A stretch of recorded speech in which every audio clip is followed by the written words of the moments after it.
Chapter 7. Before we start, smash subscribe plus like plus share equals more content like this. Buy and sell zones. It was 1984, the space shuttle was getting ready to lift off, and the Kennedy Space Center called us up placing a laser photoprint order for well over $100,000. It was the largest single order I had ever received in my business career to date. I was so excited, I felt like I had just won the lottery. Proud as a peacock, I called my friend Brad Wagner and told him I had acquired VIP passes for the liftoff and wanted him to come down and join me for this memorable event. The VIP section sits only 3 miles from the launch pad, and when that shuttle lifted off, I have to admit, it was one of the most awesome and amazing events I have ever witnessed in my life. The sheer fact that people have been able to figure out how to get that much weight off the ground is beyond my comprehension, not to mention that even 3 miles away, when that shuttle starts to lift off, you can feel the ground shake as if you were in an earthquake and the air crackles like a diamond cutting glass. Brad was twice my age, twice as smart, and 1,000 times wealthier. He was in construction and had done very well. I met him when I lived in Hawaii, and we hit it off immediately. He was extremely smart, wise, and financially successful. He not only had one of the most beautiful homes in Hawaii, he also had several homes throughout America. We stayed in touch with each other through the years, and I'd considered him one of my mentors. My real motive for inviting him to the liftoff was that I wanted him to see how I, too, was on my way to becoming successful just like him. In addition to being a mentor, he was more like a second dad to me. He knew me when I was struggling to make ends meet and, for some reason, he took me under his wing without judgment, constantly mentored me, and told me I reminded him of himself when he was my age. The day before liftoff, I took him with me in one of the company vehicles to deliver that $100,000 order. As we got in the vessel to deliver the prints, I didn't mention a word about the amount of the invoice. I wanted to wait and let him see the amount as we were checking it in. He was shocked at the amount of the order. After we left, he said, $100,000 is a lot of money. Wow, you are doing great for your age. Back then, $100,000 was a lot of money and I was doing great for my age. What you learn with time is that it is all relative. As the saying goes, $1 billion isn't what it used to be. I will never forget our ride back to the office. We came up to a toll booth requiring a $1 payment, and I reached in my wallet and pulled out a handful of hundreds and gave one to the booth attendant. The attendant asked, "Do you have anything smaller?" I said, "No." Then he said, "Does your friend have anything smaller?" Brad reached into his pocket and gave me a $1 bill and I paid the attendant. As we drove off, Brad looked at me and said, "One of the most valuable lessons you need to learn in your life is nothing lasts forever." I quickly responded, "What do you mean?" He continued, "You see that wallet full of hundreds?" "Yes," I told him. Any fool can make money, but it takes a wise person to hold on to it. Believe it or not, I wake up every day fighting to hold on to what I have. The bigger question is, and he paused, looked me in the eyes, and said, "How long will you be able to hold on to what you have acquired so far?" I wasn't sure how to respond. I was caught between a wall of arrogance and a wall of ignorance and felt I had better take the humility door to get out. So I responded saying, "I don't know, I was hoping you could help and teach me." He said, "Look at the sky. Today it's sunny, tomorrow it may be cloudy. Today you're happy and on top of the world with all those hundreds in your pocket, but perhaps something will happen over the next few days that will frustrate you and require you to use all those hundreds." Then he repeated what he said, "Just remember, nothing lasts forever." What he said next was equally important, but it didn't sink in until 10 years later. He continued, "Because nothing lasts forever, as things start to change from good to bad, or from bad to good, nature will be fair and there will always be signs that you will need to pay attention to. Those signs will give you a heads up of the change that is getting ready to take place. If you pay attention to those signs, you can begin to make the necessary adjustments to either hold on to what you are about to lose or aggressively start taking advantage of getting out of the mess you are in." Truer words were never spoken. As you learn to trade, you must remember nothing lasts forever. The fun and exciting times from learning to trade don't last forever, and the frustrating bad times from not paying attention and taking losses will not last either. Trends that start to take off and provide massive profits will not last forever. They all come to an end, but what is important is to look for the signs that can provide you with a heads up of the end of a trend. Trends. Forex trading is a financial game that is played 24 hours a day between the bulls and the bears. It is a perpetual war where the bulls and the bears each fight for control. As they fight for that control, they move in trends, uptrends and downtrends. If the candles are above the outer uptrend line, the bulls are in control and have an 80% chance of maintaining it. If the candles are below the outer downtrend line, the bears are in control and have an 80% chance of staying in control.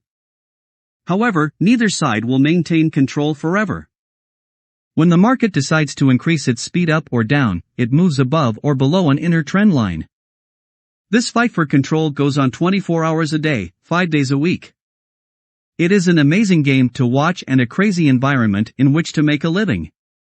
In order to make money, however, you have to pick a side and take a position. You enter the market and get involved with something that is totally out of your control. In order to make a consistent profit, you need to learn the skill of properly tracking who is in control, which allows you to pick a bullish or a bearish side.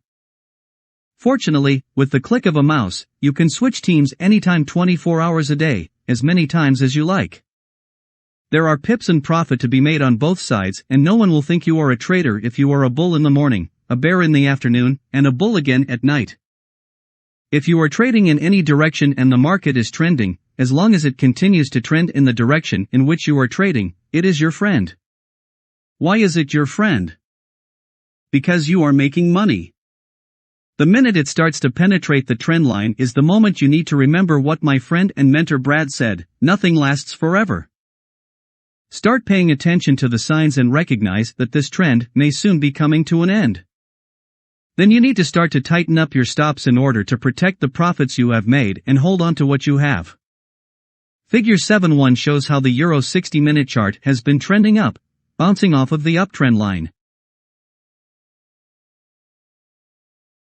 It also demonstrates what a breaking of the trend line looks like. The bulls are losing their market strength and the bears are taking over by breaking the trend line. As the control of the market shifts from bullish to bearish, or vice versa, trend lines get broken. If you were bullish in this chart and you were still holding on to your position as the market shift, the market would start to take back all the profits it gave you. Buy and sell zones. Trend lines divide by zones from sell zones. A buy zone is the space above a trend line, whereas a sell zone is the space below a trend line up or down. See figure 7.2. When the market is trading above any trend line, it is in the buy zone and traders are looking for the best location to buy the market. When the market is below the trend line, traders are looking for the best location to short the market. If a trader is long and the market starts to break a trend line, be it an inner, outer, or long-term trend line, the trader might consider getting out or reversing his or her position. If a trader is looking at the market going long and is waiting for the market to reverse, the best place to start to consider going short is after the market has broken the uptrend line and enters into the sell zone, as seen in figure 7.1. The sell zone. To help you recognize the signs to look for at the end of a trend, I want to go through the process step by step as it enters the sell zone. Figure 7.3, graphical illustration, and figure 7.1, the actual market, show how a bearish candle has entered into the sell zone. But it is important to know that as the market enters into the sell zone, if a bullish candle appears immediately at the breaking of the trend line, instead of a bearish candle, the market is still potentially bullish. Furthermore, if a bullish candlestick formation appears shortly after the market enters into the sell zone, there is a high probability that the market is still in an uptrend and the trading channel may be shifting. A very important sign to consider when the market is breaking a trend line is the angle of the trend line, see figure 7.4. Traders think and act in probabilities and percentages, constantly monitoring high probabilities or high percentages against low probabilities or low percentages.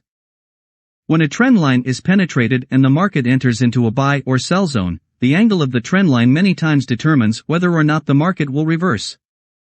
When the market breaks the uptrend line and enters into the sell zone, always take the time to check the angle of the trend line. The backside of the uptrend line will now act as resistance. Should the market begin to rally again, it will need to break through the backside of that trend line or resistance. If the backside of the trend line is lower than the last high, there is an 80% chance of a continued dip and a trend reversal. If the backside of the trend line is higher than the last high, there is an 80% chance of a continued rally. As time moves, it moves up and resistance moves with it. If it is higher than the last high, there is strong potential of a continued rally, and there may be an uptrend shifting of the trading channel as seen in figure 7.6, but if it is lower than the last high, there is a good chance of a fall, see figure 7.5.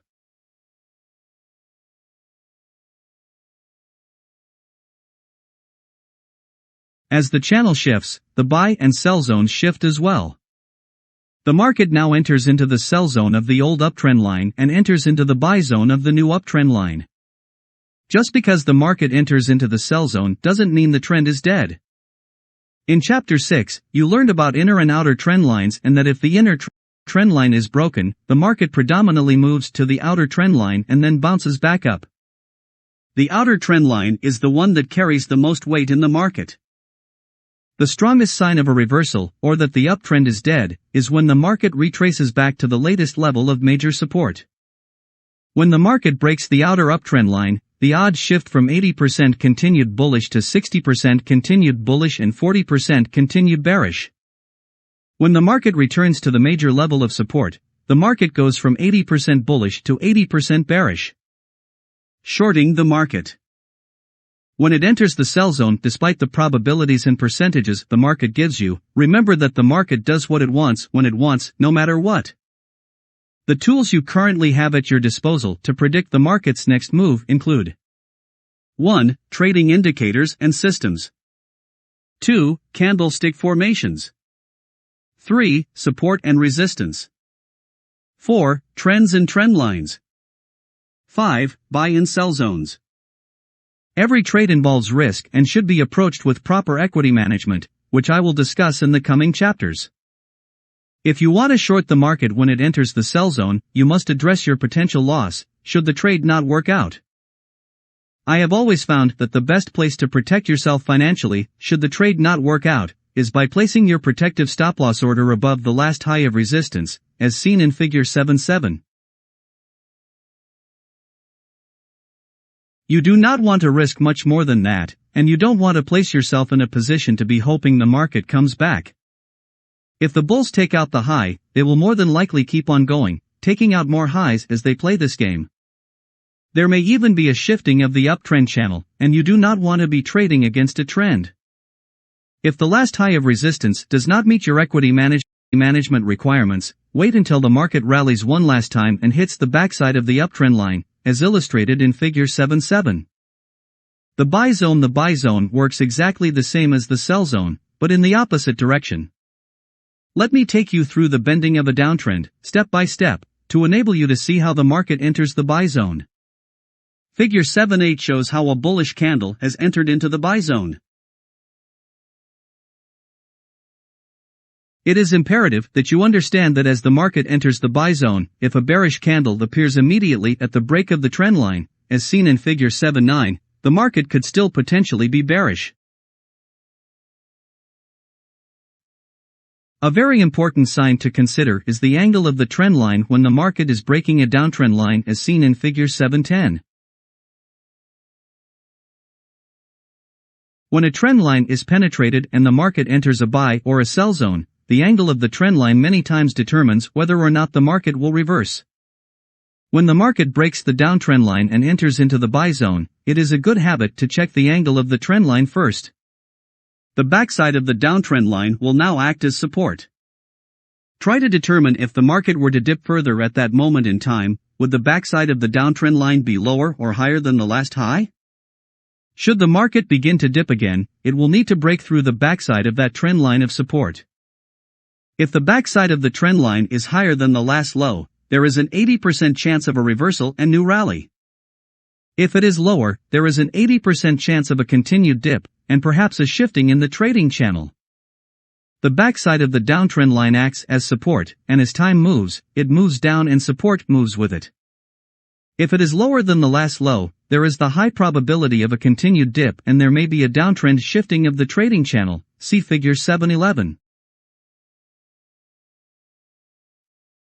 If it is lower than the last high, there will be a high probability of a rally, as seen in figure 712. It is interesting to note that as the downtrend channel shifts, the buy and sell zone shift as well. The market now enters into the buy zone of the old downtrend line and enters into the sell zone of the new downtrend line. Just because the market enters into the buy zone doesn't mean the trend is dead.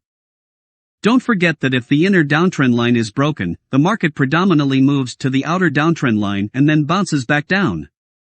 The outer downtrend line is the one that carries the most weight in the market. The strongest sign of a reversal, or that the downtrend is dead, is when the market retraces back to the latest level of major resistance. When the market breaks the outer downtrend line, the odds shift from 80% continued bearish to now 60% continued bearish and 40% continued bullish. It is when the market returns to the major level of resistance that the market goes from 80% bearish to now 80% bullish. Going long in the market when it enters the buy zone. When the market enters the buy zone, you will want to enter going long, placing a protective stop-loss order below the last low of support, see figure 713. Conclusion.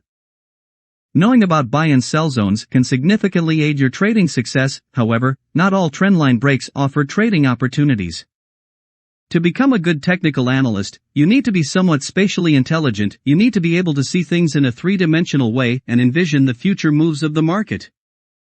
You need to keep in mind that the larger time frames control the movement of the smaller time frames. Not all trends are clear, and not all buy and sell zones are clear. So if the market is not clear to you, stay out. It is amazing that common sense is really not that common. Be that as it may, you need to use your common sense when trading. One summer I was working in our office in Johannesburg, South Africa. Behind our office is a beautiful park with a small stream and waterhole for children to play in. One day I arrived at work during a massive rainstorm. That gentle little stream behind the office had turned into roaring rapids, and the waterhole was now engulfed. I thought to myself, wow, the water was crystal clear yesterday and today it looks extremely dangerous. If that waterhole was your favorite place to swim, and you had made plans to go there after school with your friends but had found the muddy water and rapids when you arrived, would you still jump in? I would hope your common sense would tell you to stay out. The breaking of a trend line offers a tremendous amount of temptation to get in the market and go with the new trend. As a novice trader, don't use one single reason to get in, find as many reasons as you can. When in doubt, stay out. Don't forget to smash subscribe and like and share. To see more content like this. See you next chapter. Much love.